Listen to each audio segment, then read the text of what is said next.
Hello, I'm Lisa Bien, and welcome to Bouncing Back. Today we're going to talk about living with Alzheimer's disease and all the difficulties that entails. Alzheimer's permanently transforms the lives of those inflicted and their loved ones. There is no known cure. Bouncing back from Alzheimer's isn't simple, and because it is a degenerative condition, it cannot be done completely. This episode is more personal than others because this is an experience that I know well. My grandmother had Alzheimer's disease, and eventually she succumbed to it. Not a day goes by that I don't think of her, and my family's struggle the disease played is an important part of who I am today. Addressing this topic is important for me. My experiences with the disease are not unique, and our guests today have valuable insights that I believe needed to be shared. Let's get started. Hello, I'm Lisa Bien, and welcome to Bouncing Back. That makes a way. Be honest and communicate. Your authentic self. That's so critical.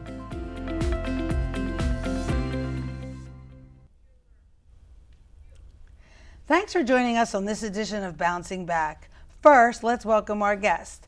Brigid Smith is a New Jersey native currently living in the Fairmount neighborhood section of Philadelphia. She works as a marketing specialist for the Temple Health System.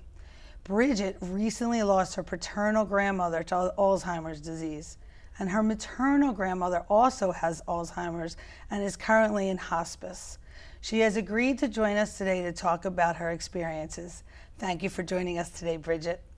Nancy Venner is a Philadelphia native. After earning her BA in broadcast journalism from Temple, Venner built up nearly 30 years of nonprofit experience in the fields of healthcare. Currently, Nancy is a Senior Director of Philanthropy for the Alzheimer's Association Delaware Valley's chapter, overseeing all individual and planned giving. She calls going to work for a worthy cause the most selfless thing she does every day. It's a pleasure to have you with us today, Nancy. So this topic is one that we have a lot to talk about, right? But I think before we start any conversation about Alzheimer's and dementia, I think the first thing we need to do is educate people. What is the difference between dementia and what is the difference between Alzheimer's? Because I've heard it used as, the same thing. My mom kept saying, your grandmother has dementia.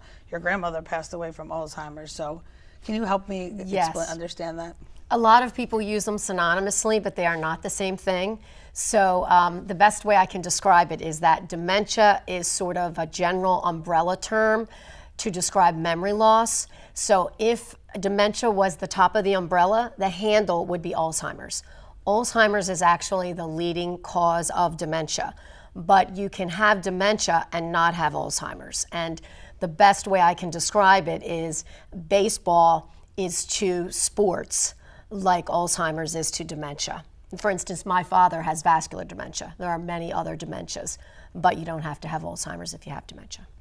Great. So your father has dementia, and you have lost a grandmother to dementia, and you currently have a grandmother who's in hospice. Well, thank you for joining us today. I really appreciate it. It's probably a hard topic for you to talk about right now, but I'm sure that you feel it's an important topic, right? Absolutely. So where are you right now? First of all, how is your grandmother? She's doing well. I mean, the biggest thing is, physically, she's probably been diagnosed for the last 5 years, and physically she's fine, but mentally she is not there. I mean, she can't communicate with my grandfather, so it's easier for him to have her in proper care. It's interesting. I read last night, I was doing some additional research, and it said that Alzheimer's impacts the minds of 40 million victims worldwide, which was astounding to me. But then this is what really, I guess, touched me, and I really want to talk about this. It says that it strikes at the core of what is human for us, which is the capacity to think, to love, and to remember. When I read that, I had to step back because I thought, it's true, the capacity to think, to love, and remember. And I think I was telling Nancy during a couple of our conversations that when my grandmother was struggling with it, I remember going to the nursing home and visiting her, and she didn't remember anybody, but she always remembered me. And so I think what we should probably do is spend a little bit of time in really explaining Alzheimer's, and not if you can, Nancy, take it away from the scientific almost and explain to us what happens to us. You're saying that the body's completely fine, but her mind's not there. And then does it strike at a certain age? We think of this as an old person's disease. Well, sure, I can explain. First of all, folks should know that it is a neurological disorder, and some people still believe that it's a mental illness, and it certainly is not. So it is the loss of all of the brain cells is what in essence happens, and the brain controls absolutely everything. So when a person with Alzheimer's is diagnosed, what happens is it affects your memory, your behavior, communication, thinking. You sometimes become confused, but it affects every part of your body to the point where in some cases the average length of time is 8 or 9 years that you live with this disease. In the end, what takes your life, many times can be things like pneumonia, irritability, you choke. You choke to death, you suffocate to death. It's a horrible thing. But unfortunately, it doesn't always go on the death certificate that it's Alzheimer's. So you're left having to have somebody completely take care of you because you can't do anything for yourself in your last days. So you're saying that it eats away almost at our brain a little bit, and what is it like what can we do to say, oh my God, is it preventable that we don't get it? Like, are there things that we can do to help us not have this happen to our brain? Does that make sense? Yeah, it's a good question, and it's the question of the hour. Everyone wants to know the answer. If you have a brain, you can get Alzheimer's, because in most cases it affects you sporadically, but there are some cases where it is familial, and that is usually in situations where it's what's considered early onset. But unfortunately, what we can tell you are some things that you can do to reduce the risk. And that's all we can tell you. There's nothing you can do to prevent it. There's nothing you can do to slow it. There's nothing we can do to treat it or cure it right now, unfortunately. All we have are some medications to treat the symptoms. But to answer your question, things like exercise, diet, environment, it really does. It always does. But social, what you do socially, hugging people, saying I love you, those facts are known to help. And also being spiritual. Mm-hmm. Yes. So hugging somebody. Keeping your brain intact, doing those crossword puzzles. You hear people say that all the time. All that does make a difference. But taking classes, as you get older, all of that matters, as well. And your other question about age, it usually is you're diagnosed when you are older, but there are 400,000 people under the age of 60 with Alzheimer's right now. So it doesn't affect everyone, and actually 2/3 are women because we live longer. Oh, is that right? Mm-hmm. We live longer because we drive men crazy. I can't speak to that. It's a very serious topic, but I want to just try to add some levity to this. So, how is your family supporting? Tell me about your loss of your first grandmother, and take us back to what age was she, and how old were you, and how did you deal with it? So my father's mother was in her mid-70s when she got diagnosed. She was a widow. So the diagnosis, the whole process took a lot longer because she was living alone. So the only things that were red flags for us were just, conversations, and then more so when we were with her. But she lived about an hour away from us, so it was hard to really know how she was deteriorating day in and day out. So while they were going through that process with my father's mother, my mother started to realize that some of the early signs and symptoms that they were educating them about, my mom started seeing with her mother, which was a little tougher to get her to the point where she was going to get diagnosed, because she was kind of aware of what was happening at the time. She knew that my family was concerned, and she knew it was something she didn't have control over, so it was a long process for both of them. That's what's so difficult. I mean, one of the things I want to talk about is a few things. I just don't want to. I want to. It's so hard that you don't have control over it. I mean, there's so many things in life that we really. I mean, I always say we really have very little control over anything, right? But when you get diagnosed with cancer, if it's okay, you can get chemo. There's so many things that we can do. It's not like you can say, I have Alzheimer's and they're going to operate, and then there's a 90% chance that I'm going to survive. It's so, so for you, what age were you when your your first grandmother was diagnosed? I was probably about 16. But she lived far away. She did. And then that was the next phase in trying to deal with the diagnosis is, now what do we do? She's not going to be able to live on her own for much longer. So we had to explore some different options. My parents have 3 kids that were in high school at the time, and it really wasn't going to work for her to live with us. But she also had children who lived in other parts of the country. So had to make some tough decisions, and ultimately she came back and was in a nursing home close to us towards the end of her life. But so you've been living with Alzheimer's basically since you were, not you personally, but you and your family have been struggling with Alzheimer's since you were 16 years old. yes.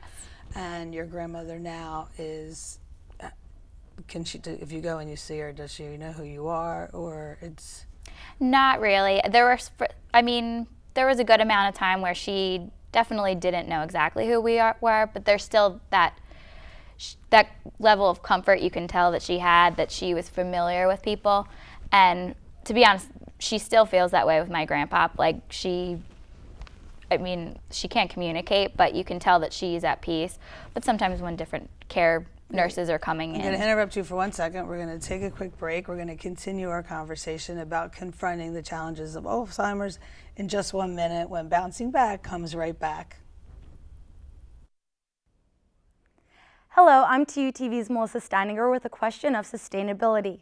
Did you know that pedal power can fuel a cleaner, greener Philadelphia? Bicycling is fast, healthy, affordable, and environmentally friendly. It's also the perfect way to get around town. Here are some bike safety tips. Stop at all stop signs and red lights. Ride with, not against traffic. And remember, no riding on the sidewalk. It's actually illegal in the city if you're over 12 years old. Finally, don't be afraid to use the full lane.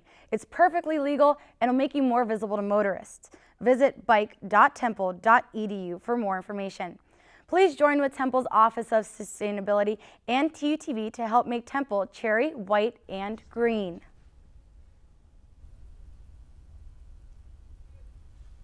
Welcome back. We're here with Brigid Smith and Nancy Venner talking about the challenges of Alzheimer's disease.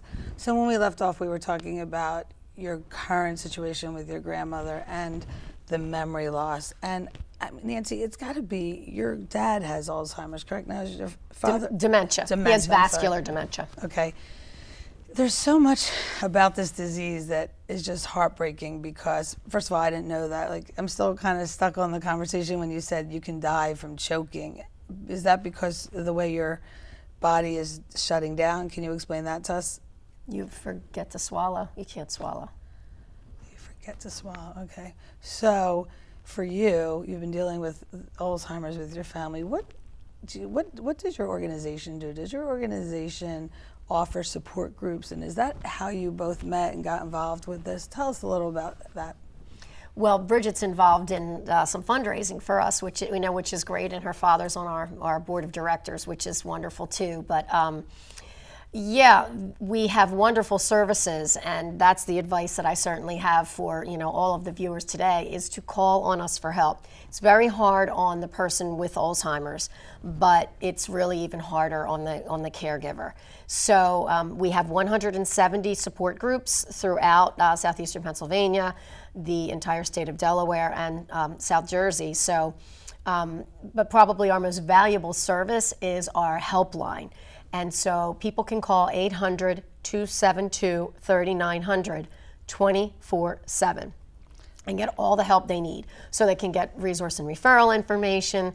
We can help them problem solve, give them ideas, and professional advice, but also we're just there to listen. So when it's the middle of the night, you need to talk to somebody because you're very upset that you have a test the next day for school, and your grandmother is still needing you. You have somebody that you can call. But we have early stage programs, we have consumer education, professional education. Right. So I'm going to interrupt you 1 second. We're going to come back. Sure. So we talked about what dementia is. We talked about what Alzheimer's is. We've dealt a little bit about the emotional piece component for dealing with it as a family. And I'm sure every day, obviously you're connected with the Alzheimer's Association because of your passion, which is fabulous. First of all, what are some tips if you think, people say inappropriate things all the time, and sometimes people will say, "Oh, I must be losing my mind. I must be getting Alzheimer's." And it's so inappropriate, but sometimes we do forget. First of all, is it hereditary? Because in the back of my mind, I'm constantly thinking, my grandmother passed from this. Is it going to happen to my mom? Is it going to happen to me? Because I do realize it's much more of a female. Correct for gender. Yes. So what is it? What's the first sign or a few signs that we could think of? Maybe we should go to the doctor. And what kind of doctor? Do we go to our family doctor? You can go to your family doctor who will, in essence, recommend that you have a battery of tests and then see a neurologist. But yes, there's a mini mental test. It's one of the first things that that takes place, and then MRIs, PET scans, and all of that. But what happens in most cases is you look at what is disrupting your daily life, because as we all get older, we all forget where our keys are. So it's not that issue. It's when you forget where your keys are, can you retrace the steps to get to your keys? And then where are the keys? Do you know what to do with them? If they're in the freezer or you don't know what you're supposed to do with them, they're concerns, but it disrupts your life. So there can be confusion. You might not recognize other objects, things that came so easy to you, you can't do anymore. Because there are memory issues with aging. This is totally different than that. It's important people know the difference. I have older parents, and my father tends not to do a lot during the day, and my mother always says he has to do more. He has to read. He's dying a slow death by just sitting there and not reading. So that really is a critical component for older people, correct? Keeping your brain engaged, yes. There's no question about that. That makes a big difference. Again, things that will help reduce the risk. But it's not. You're saying it's not an age. Can people? I'm in the last month of my 40s. Can people in their 40s get Alzheimer's? Can I have an early diagnosis with this? Yes, and unfortunately, there are people in their 40s that are diagnosed, and that tends to be the type that runs in families when it's early onset, and that's the situation that most folks are concerned. Well, gee, could my kids get it? If my mom had it and my grandmother had it and my aunt had it, should I be concerned about it? If they were diagnosed and it was early onset, they're the situations that you want to pay attention to that more than when you're older, because that could happen to anyone. It's very random. So do you think about this? Do you sit there and think, well, maybe I'm going to get Alzheimer's, and I'm going to go to the gym and work out and make sure that I stay healthy? Well, I think my mom, more than anybody, is constantly just a very busy woman and loses her keys or something like that, and she tends to panic. But I think that the education is really important for, just some of the things that Nancy just said about it's not so much losing your keys as much as knowing what to do with them and being able to retrace your steps. So I think it's important to understand those signs rather than just live in fear all the time. But I do, think about it, but I think rather than focusing on worrying, try to focus my efforts into raising awareness and funds for the association so that we can get the word out. That's great. So how often do you go visit your grandmother? I try once a week. I go home on Sundays back to South Jersey where she lives. But sometimes it's hard. I was going to say it's in her hard. state, you don't want to go, especially flu season. Anybody who had a cold, you can't go see her, and it's frustrating. But at the same time, it's what's best for her. She doesn't remember you, or?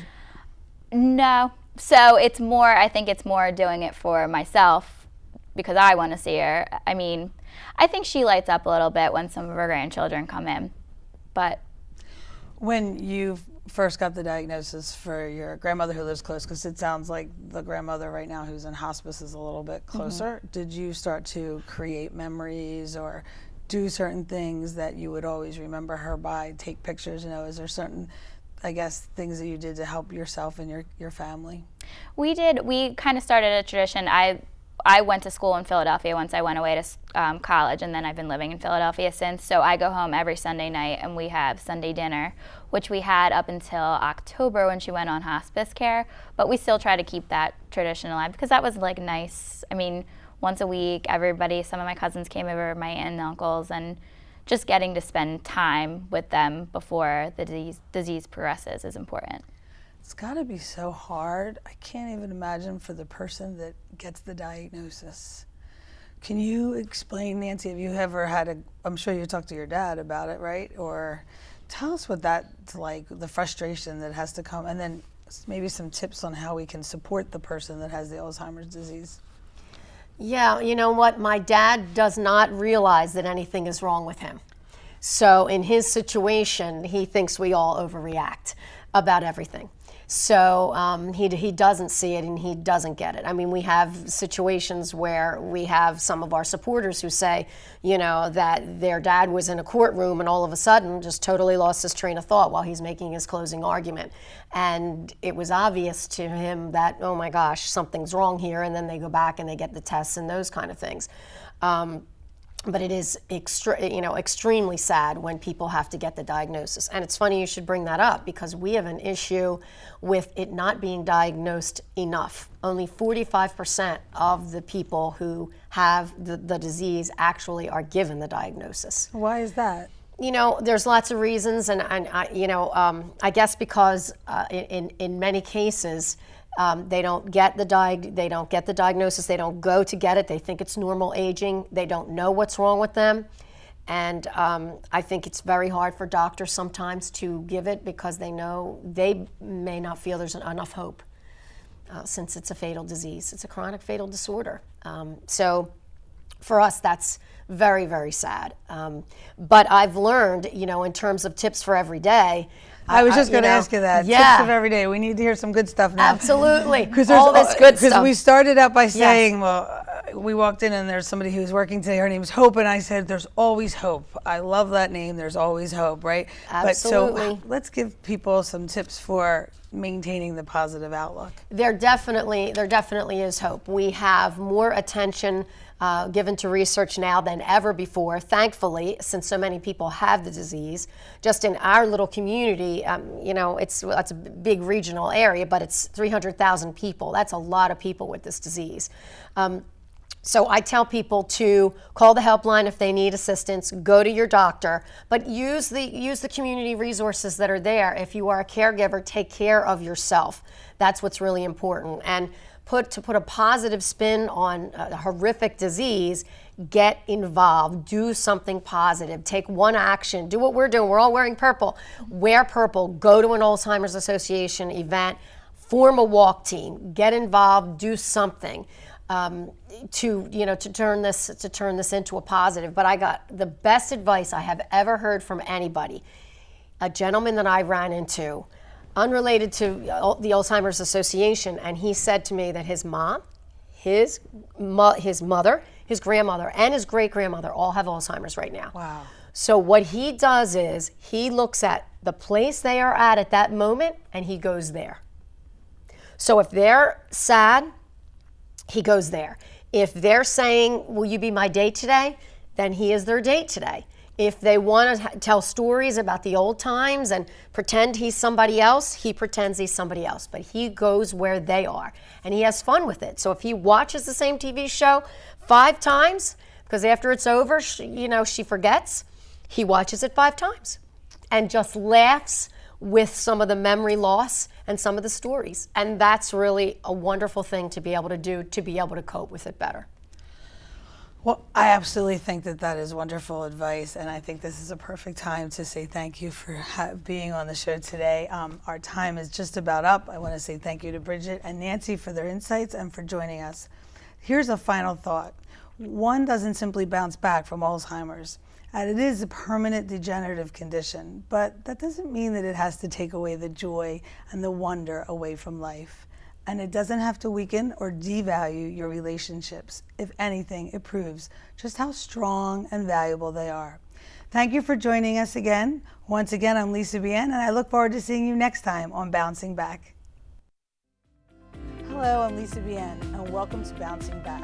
God makes a way. Be honest and communicate. Be your authentic self. That's so critical.